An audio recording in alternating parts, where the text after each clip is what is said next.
گزشتہ جمعہ کو اسی آیہ مقدس کے تعلق سے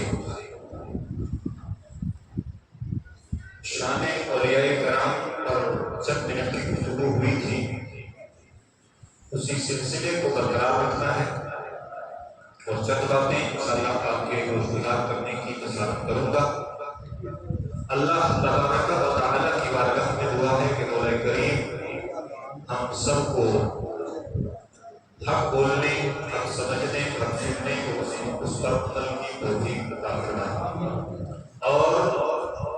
اللہ تبارک و تعالیٰ اپنے محبوبین، مقربین، اولیاء کاملین کے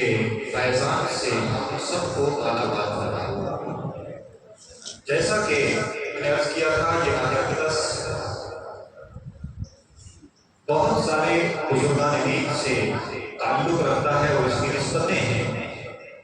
بالخصوص اس مہینے میں جہاں بہت سارے اولیاء کرام کا تعلق ہے، وہیں بر صغیر کی ایک عظیم شخصیت اور تقریباً 1000 سال قبل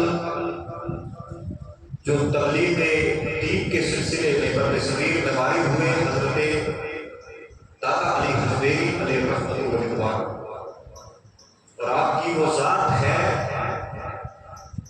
کہ جس دور میں آپ نے اپنے قدوم سے اس سرزمین کو منور کیا، تو آپ کی بارگاہ سے بڑے بڑے اولیاء کرام، عوام تو عوام ہیں، بڑے بڑے اولیاء کرام اور وقت کے ولایت کے تاجداروں نے بھی آپ سے فیض حاصل کیا ہے، اور ان بڑے تاجداروں میں نام حضرت سرکار غریب نواز کا بھی ہے کہ جب آپ تشریف لائے ہندوستان کی سرزمین پر تو آپ روحانی طور پر اجازت طلبی کے لیے حضرت داتا علی حجویری کی بارگاہ میں حاضر ہوئے، اور پھر وہاں سے جو فیضان آپ نے لینا تھا اور اجازت لینی تھی وہ آپ کو اجازت ملی، اور پھر ہندوستان جو ہے منقسم ہندوستان تھا، اس میں سرکاری غریب نواز کا جو فیضان کرم آج 600 سال کے بعد بھی آپ کو نظر آ رہا ہے، اس میں بافر حصہ حضرت داتا علی حجویری رحمۃ اللہ تعالیٰ علیہ کا۔ اسی طرح بڑے اولیاء کرام ہیں جن کے بڑے احسانات ہیں، حضرت تاجدار گولڑا پیر مہر علی شاہ علیہ رحمۃ و رضوان اس صدی کے اوائل میں جب قادیانیوں کا فتنہ سر اٹھاتا ہے تو پورے غیر منقسم ہندوستان سے جس شخصیت کو بطور ملت کی نمائندگی کے چنا گیا تھا، وہ ذات حضرت سیدنا پیر مہر علی شاہ گولڑوی کی رانی رحمۃ اللہ تعالیٰ علیہ۔ اور اسی طرح اگر آپ 9ویں صدی ہجری کے تعلق سے کشمیر کی تاریخ کو پڑھیں گے تو حضرت سلطان العارفین محبوب العالم سیدنا شیخ حمزہ مخدومی محبوبی کشمیری علیہ رحمۃ اللہ کی وہ ذات ہے کہ اس دور میں جہاں رفظ نے اپنی جڑیں گاڑنے کی کوشش کی تو حضرت سلطان نے بطور نمائندہ دین و اسلام مکمل طور پر رفظ و خروج کے خلاف اپنی زبان سے، اپنے قلم سے، اپنے قلم سے اور اپنی روحانیت سے جو جہاد کیا، تاریخ میں آج بھی موجود ہے۔ حضرت بابا داؤد خاکی آپ کے جو خلیفہ اول ہیں، ان کی آپ تمام کتابوں کا مطالعہ کریں۔ حضرت بابا داؤد خاکی رحمت کا بھی اسی مہینے میں مثال ہے، 3 تاریخ کو، سفر مظفر کی 3 تاریخ کو، تو ان کے ساتھ بھی ایک نسبت ہے۔ اور حضرت بابا داؤد خاکی رحمت اللہ کی وہ ذات ہے کہ اس دور کے تمام علماء اور فضلاء، مفتیان، قاضی شرع، جتنے لوگ بھی تھے جو دین کے نمائندہ تھے، متفقہ طور پر حضرت بابا داؤد خاکی رحمۃ اللہ کو اپنا قائد تسلیم کرتے ہیں۔ تو ان لوگوں نے اس امت پر جو احسانات کیے ہیں، یقینی طور پر وہ احسانات جب تک ان کے محبین، معتقدین اس دنیا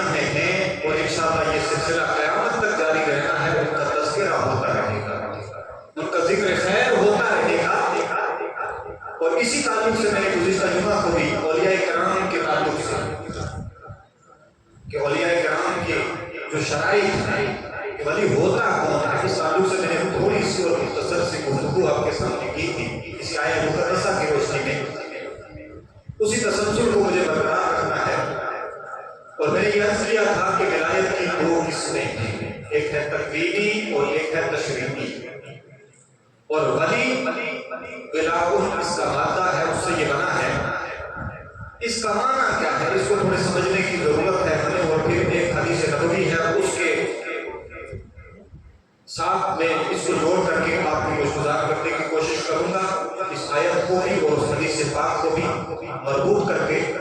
اپنی بات آپ تک پہنچانے کی کوشش کروں گا۔ تو ولا کا جو معنی ہے وہ مدد کرنا بھی آتا ہے، اعانت کرنا، مدد کرنا، حمایت کرنا، محبت کرنا، فرما برداری کرنا، اطاعت کرنا، یہ سارے معانی اہل لغت میں لکھے ہیں ولا کے۔ تو گویا جو ولی ہوگا وہ قریب بھی ہوگا، وہ اللہ کو اس کے رسول کی شریعت کا تابع اور فرما بردار بھی ہوگا۔ اور یہ میں نے آپ کو پہلے ہی بتایا تھا کہ ایمان سب سے پہلی شرط ہے، اس کے بعد تقویٰ ہے، علم ہے، یہ ساری چیزیں ہیں۔ لیکن اس سے ہٹ کر کے جو کہ ولی کے تعلق سے گفتگو کرنی ہے، تو ولی جو ولی ہوگا جس کے اندر یہ سارے وصف پائے جائیں گے تو وہ قریب بھی ہوگا، وہ حمایتی بھی ہوگا، وہ محبت کرنے والا بھی ہوگا، اللہ رسول کی اطاعت کرنے والا بھی ہوگا، اور غیر اللہ سے دور ہوگا۔ یعنی جو چیزیں انسان کو اللہ سے دور کرتے ہیں، اللہ والے اس سے دور دے جاتے ہیں، اور جو چیزیں انسان کو اللہ کے قریب کرتے ہیں یہ اللہ والے ان اسباب کے ساتھ جڑ جایا کرتے ہیں۔ اور حضرت حکیم الامت مفتی احمد یار خان نعیمی علیہ رحمۃ الرحمن نے اسی تشریعی اور تکوینی کو اپنی تفسیر کے اندر لکھا، اور آپ نے بھی فرمایا کہ واقعی اس کی دو قسمیں ہیں۔ اور آپ نے فرمایا کہ یہ ولایت جو تکوینی ہے، یہ جن کو ہم ولی کہتے ہیں، اور پھر عام میں تو ولی سب کو کہا جا سکتا ہے جو بھی صاحب ایمان صاحب تقویٰ ہے، لیکن جو تکوینی ہیں ان سے مراد یہی لوگ ہیں، جس طرح سے حضرت داتا علی حجویری، حضرت غوث اعظم جیلانی، حضرت غریب نواز اجمیری، اس طرح کے یہ بزرگان دین کہ جن کو اللہ تبارک و تعالی نے یہ منصب، یہ مقام اور یہ مرتبہ عطا فرمایا تھا کہ وہ اللہ کی دی ہوئی طاقت سے جب چاہتے تھے فوق الفطرت ایسے کام وہ کیا کرتے تھے، یا کرامات کا ظہور ہوا کرتا تھا، اس تکوینی سے یہ لوگ بنا۔ اور حضرت سیدنا ابو ہریرہ رضی اللہ تعالیٰ عنہ کی حدیث پاک بخاری شریف 6020 نمبر یا 22 نمبر یہ حدیث پاک ہے، بخاری شریف کے اندر موجود ہے، اور متعدد بار اپنی حدیث پاک علماء سے سماعت بھی فرمائی۔ ان کی شان، ان کی عظمت اور ان کا جو فضل و مرتبہ ہے، اللہ کے نبی صلی اللہ علیہ وسلم نے بھی ارشاد فرمایا۔ سیدنا ابو ہریرہ روایت کرتے ہیں کہ آقا کریم صلی اللہ علیہ وسلم نے اس حدیث پاک کو بیان فرمایا، آپ نے ارشاد فرمایا ان اللہ تعالی قال من عاد لی ولیا فقد آذنته بالحرب۔ یہ بڑی لمبی حدیث پاک ہے، اور یہ ظاہر ہے کہ حدیث قدسی ہے، اور یہ رب تبارک و تعالی نے اپنے محبوب کو بتایا، اور محبوب نے اپنے صحابہ کرام سے فرمایا۔ تو حضرت سیدنا ابو ہریرہ اس کی روایت کرتے ہیں کہ میرے یہ جو مقربین ہیں، میرے یہ جو بندے ہیں، خاص بندے تو سب ہیں، لیکن یہ جو خاص بندے ہیں جن کو میں نے خاص مرتبہ عطا فرمایا ہے، ان کی شان یہ ہے کہ وہ بندہ جو میرے ان خاص بندوں سے دشمنی کرے، رب فرماتا ہے میرا اس سے اعلان جنگ ہے۔ یہ ان کی عظمت ہے کہ رب نے ان کو اپنا لیا، رب ان کا ہو گیا، یہ رب کے ہو گئے۔ تو رب نے ارشاد فرمایا یہ میرے اتنے مخلص بندے ہیں، میرے اتنے خاص بندے ہیں جو ان سے جنگ کرتا ہے، جو ان سے دشمنی کرتا ہے، جو ان سے دوری اختیار کرتا ہے، میرا ان کے ساتھ اعلان جنگ ہے۔ اور میں تھوڑی سی تفصیل میں جانا چاہوں گا، اور آگے میرے آقا فرماتے ہیں وَمَا تَقَرَّبَ إِلَىٰ عَبْدِي بِشَيْءٍ أَحَبَّ إِلَيَّ مِمَّا افْتَرَضْتُ عَلَيْهِ، کہ میرا وہ بندہ کسی چیز کے ذریعے بھی میرا اتنا قرب حاصل نہیں کرتا جتنا میرے فرائض کی ادائیگی سے وہ کرتا ہے۔ یہاں ایک اصول بھی دیا گیا کہ جو اللہ کے بندے ہوتے ہیں، اولیاء اللہ ہوتے ہیں، یہ شریعت کے تابع ہوتے ہیں، یہ شریعت اور سنت کے فرمانبردار ہوتے ہیں، اور یہ فرائض پر کاربند رہنے والے لوگ ہوتے ہیں۔ اور یہاں تک علماء نے لکھا کہ یہ شبہات سے بچتے ہیں، مکروہات سے بچتے ہیں، اور اسی لیے اہل سنت کا یہ عقیدہ ہے کہ اللہ نے ان کو اپنی پناہ میں رکھا ہے، اس لیے یہ گناہوں سے محفوظ رہتے ہیں، یہ محفوظ رہتے ہیں گناہوں سے۔ اسی حدیث کو اس کا بھی ذکر آئے کہ اچھا نہ جو کہ یہ اللہ سے جب پناہ مانگتے ہیں تو ان چیزوں کی پناہ مانگتے ہیں، ان چیزوں سے جو ان کو ان کے رب سے دور کر دیتی ہیں، تو ان تمام چیزوں سے اللہ ان کو اپنی پناہ میں رکھتا ہے، اپنی حفاظت میں رکھتا ہے۔ اور یہ فرائض کے بعد پھر اللہ کے نبی نے ارشاد فرمایا وَمَا يَزَالُ عَبْدِي يَتَقَرَّبُ إِلَيَّ بِالنَّوَافِلِ حَتَّىٰ أَحْبَبْتُهُ۔ اللہ کے نبی نے ارشاد فرمایا کہ رب کا یہ فرمان ہے، پھر وہ میرا بندہ فرائض کا تو مکمل پابند ہوتا ہے، اور پھر اس کے ساتھ ساتھ وہ مستحبات و نوافل کو بھی ادا کرتا ہے تسلسل کے ساتھ، اور جب وہ اس تسلسل کے ساتھ میرا قرب تلاش کرتا ہے، میری بارگاہ کے قریب ہوتا ہے، رب فرماتا ہے پھر میں اس بندے کو اپنا محبوب بنا دیتا ہوں۔ یہ اولیاء کرام کی شان ہے، اللہ ان کو اپنا محبوب بنا دیتا ہے۔ جب یہ محبوب ہو جاتے ہیں اور مقام محبوبیت پر یہ فائز ہوتے ہیں تو رب فرماتا ہے إِذَا أَحْبَبْتُهُ فَكُنْتُ سَمْعَهُ الَّذِي يَسْمَعُ بِهِ، پھر میں ان کے کان ہو جاتا ہوں جس سے وہ میرے بندے سنتے ہیں، اور پھر میں ان کے ہاتھ ہو جاتا ہوں جس سے وہ میرے بندے پکڑتے ہیں، میں ان کے پاؤں ہو جاتا ہوں جس سے میرے وہ بندے چلتے ہیں، اور پھر وَإِنْ سَأَلَنِي لَأُعْطِيَنَّهُ وَلَئِنْ اسْتَعَاذَنِي لَأُعِيذَنَّهُ۔ اور پھر ان دو جملوں کے اندر اللہ کے نبی نے ارشاد فرمایا شان محبوبیت پر جب وہ فائز ہوتے ہیں تو کام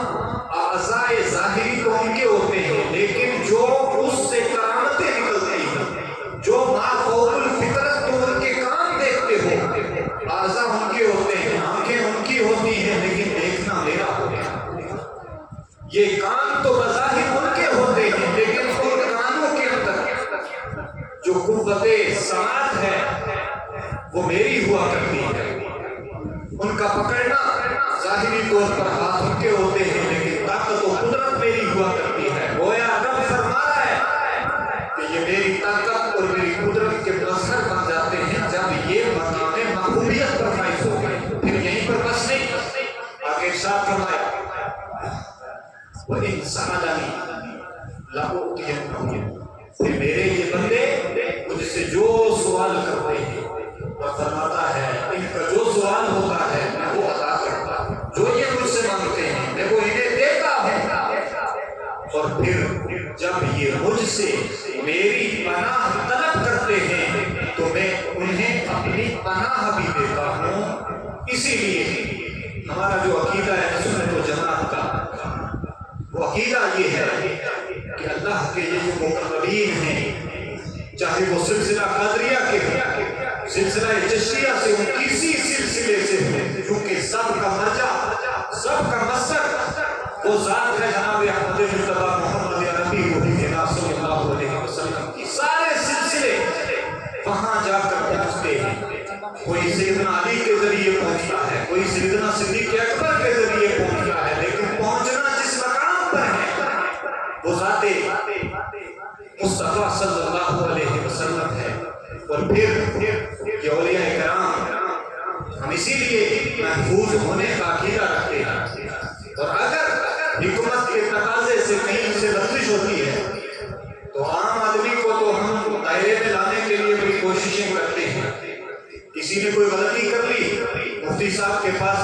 ساتھ ہوتا ہے کہ فلاں آدمی نے شرعی طور پر یہ غلطی کی ہے، آپ مواخذہ کریں، چونکہ آپ کے پاس اس کا اختیار ہے، تو مفتی صاحب بڑی کوششیں کرتے ہیں، بڑے فون کرنے پڑتے ہیں، بہت مرتبہ نوٹس نکالنے پڑتے ہیں کہ بھائی صاحب آپ تشریف لائیں، آپ نے یہ غلطی کی ہے اور اس کا مواخذہ ہوگا، آپ دائرے کے اندر آئیں، کیونکہ یہ شریعت ہے، یہ کسی کو چھوڑتی نہیں۔ بہت سارے ہیلے کرنے پڑتے ہیں۔ ان اللہ کے بندوں کی شان یہ ہے کہ اللہ ان کو اپنی حفاظت اور پناہ میں رکھتا ہے، لیکن بتقاضۂ بشریت اور تحت حکمت اگر ان سے کہیں غلطی ہو جائے شرعی طور پر تو خود انہیں احساس ہوتا ہے اور خود رب کی بارگاہ کی طرف رجوع کر لیتے ہیں۔ اور کسی مفتی کی ضرورت نہیں پڑتی، اور کسی امام صاحب کی ضرورت نہیں پڑتی کہ جو ان کی اصلاح کرے، چونکہ اللہ نے ان کو اپنی پناہ میں رکھا ہے، اللہ نے ان کو اپنی حفاظت میں رکھا ہوتا ہے، اور ان کی شان اتنی عظیم ہے۔ حضرت سیدنا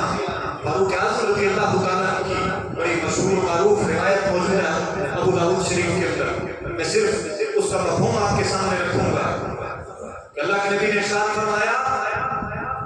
کہ بندوں میں، اللہ کے بندوں میں کچھ ایسے بندے ہیں جو نہ انبیاء میں کی جماعت سے ہیں، نہ شہداء کی جماعت سے ہیں، نہ وہ شہید ہیں، نہ وہ نبی ہیں، مگر کل قیامت کے دن اللہ کی بارگاہ میں ان کا مقام اور ان کا مرتبہ یہ ہوگا کہ انبیاء اور شہداء بھی ان کی اس مقام پر رشک کریں۔ صحابہ کرام رضوان اللہ تعالیٰ علیہ اجمعین کے سامنے جب سرکار نے یہ بات رکھی تو ایک روایت میں آتا ہے کہ عربی وہاں پر صحابی موجود تھے، وہ گھٹنوں کے بل کھڑے ہوئے، عرض کیا یا رسول اللہ یہ کون لوگ ہیں ان کے تعلق سے ہمیں خبردار کیا جائے؟ تو اللہ کے نبی صلی اللہ علیہ وسلم نے ان کے وصف بیان کیے کہ وہ آپس میں ایک دوسرے سے محبت کریں گے، اور وہ محبت ان کی کسی رشتہ داری کی وجہ سے نہیں ہوگی، کسی دنیاوی لین دین کی وجہ سے نہیں، محض اللہ کے لیے۔ اور پھر اللہ کے نبی نے ارشاد فرمایا کہ ان کے چہرے منور ہوں گے، انہیں کوئی خوف نہیں ہوگا، یعنی وہ میدان محشر کہ جہاں سب غم زدہ ہیں، سب خوف زدہ ہیں، مگر انہیں کوئی خوف نہیں، انہیں کوئی غم نہیں، یہ نورانی چہرے رکھتے ہیں، یہ نور کے منبروں پر جلوہ افروز ہیں۔ پھر سرکار نے یہ سارے وصف بیان کیے، اور وصف بیان کروانے کے بعد میرے آقا نے یہی آیت مقدسہ الا ان اولیاء اللہ لا خوف علیہم ولا هم یحزنون یہ تلاوت کی۔ تو گویا یہ وہ بندے ہیں، ایک تو عام بندے، سب بندے ہیں، لیکن کچھ بندے وہ ہیں جن کو اللہ نے اپنے محبت کے لیے چن لیا ہے۔ حضرت مولا کائنات سرکار سید الاولیاء اگر کہا جائے تو یہ بہتر ہوگا، جو سارے اولیاء کے سردار ہیں، جو منبع فیوض و برکات ہیں، مظہر عجائب و غرائب ہیں، اور فرماتے ہیں کہ انبیاء کے بعد جس جماعت کے ذریعے اللہ نے اپنے دین کی حفاظت کرنی ہے وہ کوئی اور نہیں، وہ یہی اللہ کے بندے ہیں، وہ یہی اولیاء اللہ ہیں، اور کبھی بھی قیامت تک یہ زمین ان سے خالی نہیں ہوگی، ایک جائے گا تو دوسرا اس کی جگہ لے گا۔ اور مختلف روایات ہیں، ایک روایت کے مطابق 357 اولیاء کرام، ایک کے مطابق 500 اولیاء کرام، اور شام کے تعلق سے آیا کہ 40 ابدال ہمیشہ اس زمین پر رہیں گے۔ اور پھر ایک روایت میں آیا کہ پوری ہوئے زمین کے لیے اللہ نے 7 بندوں کو چن لیا ہے، کبھی بھی یہ زمین قیامت تک ان بندوں سے خالی نہیں ہو سکتی، اور یہ سارا دنیا کا نظام اللہ تبارک و تعالیٰ نے ان کے سپرد کیا۔ یہ شان ہے، اتنی عظیم شان ہے کہ کل یہ سارے دوست، یہ بھی دوستیاں رکھنے والے قیامت کے دن اپنی دوستیوں کو بھول جائیں گے، یہاں تک کہ باپ بیٹے کی مدد کو نہیں، بیٹا باپ کی مدد کو نہیں، یہاں تک کہ ماں اپنے بچوں کو بھول جائے گی۔ لیکن اللہ نے ان کی شانیں، ان کی عظمتیں اتنی بلند رکھی ہیں کہ جو دنیا میں ان کے ساتھ محبت کرتا تھا کل یہ ان کو چھوڑیں گے نہیں، جو یہاں ان کے دامنوں سے وابستہ ہیں، جو ان سے محبت کرتے ہیں، کل قیامت کے دن وہاں بھی وہ اس یاری کو نبھائیں گے اور ان کی مدد کریں گے۔ انشاءاللہ تعالیٰ اس تعلق سے تفصیلی گفتگو ہوگی، اور یہ چونکہ ماہ سفر کا مہینہ ہے، ماہ سفر ہے، اور اسی مہینے میں ان بہت سارے اولیاء کرام بشمول حضرت سیدنا عشاء امام احمد رضا فاضل بریلوی رحمہ اللہ کا بھی ذکر ہوگا 25 سفر کو، چونکہ جمعہ ہے، انشاءاللہ تعالیٰ اس سے قبل اول حضرت سلطان اور حضرت داتا علی حجویری اور پھر آخر میں حضرت مجدد الفسانی اور پیر مہر علی شاہ گولروی، اسی تسلسل کے ساتھ انشاءاللہ تعالیٰ یہ بات ہوگی اور ان سے جو ہم استغاثہ کرتے ہیں، مدد طلب کرتے ہیں، اس کی شرعی حیثیت کیا ہے، اس تعلق سے بھی انشاءاللہ چونکہ وقت بہت کم ہوتا ہے اور اس میں ساری گفتگو نہیں سما سکتی، انشاءاللہ تعالیٰ تسلسل کے ساتھ آنے والے جو ہمارے جمعے ہیں ان میں انشاءاللہ تعالیٰ اس تعلق سے میں کوشش کروں گا کہ مختصر سے وقت کے اندر زیادہ سے زیادہ آپ کے سامنے میں یہ باتیں رکھ سکوں۔ اللہ تعالیٰ ان اولیاء کرام کے فیضان سے ہم سب کو مالامال کرے، اور وہ لوگ جو ان کی شانوں میں گستاخیاں کرتے ہیں وہ یقین جانیں، حضرت داتا علی حجویری کا ان کی اس کتاب کو میں دیکھ رہا تھا تو ان کی ایک وہ بات مجھے یاد آ گئی جب ان کا نام آیا، لکھتے ہیں کہ وہ لوگ جو ان اولیاء اللہ کی شان میں گستاخیاں کرتے ہیں، اور یہ وہ زمانہ ہے کہ اس زمانے میں بہت زیادہ گستاخیاں ہوتی ہیں۔ اب لکھتے ہیں اور بہت سارے دوسرے بزرگان دین سے بھی یہ بات منقول ہے کتابوں کے اندر، حضرت داتا لکھتے ہیں کہ وہ شخص جو اولیاء اللہ کی شان میں گستاخیاں کرتا ہے اس کے بارے میں یہ یقینی ہے کہ وہ جب اس دنیا سے جائے گا تو وہ حالت ایمان میں نہیں جائے گا۔ اللہ تعالیٰ ہم سب کے ایمان کی حفاظت فرمائے اور ان سچے اور پاک باز اور اللہ کے محبوبین کے دامنوں سے اللہ ہم سب کو وابستہ رکھے، اور اپنے محبوب علیہ الصلوۃ والتسلیم کی امت کے جتنے مقربین ہیں، شہداء ہیں، صالحین ہیں، ان کے ساتھ ہمیں وابستہ رہنے کی توفیق عطا فرمائے۔ استغفر اللہ تعالی ربی من کل ذنب واتوب الیہ واستغفر توبہ۔ یہ وہ چند حضرات جن کے اس رواں ہفتے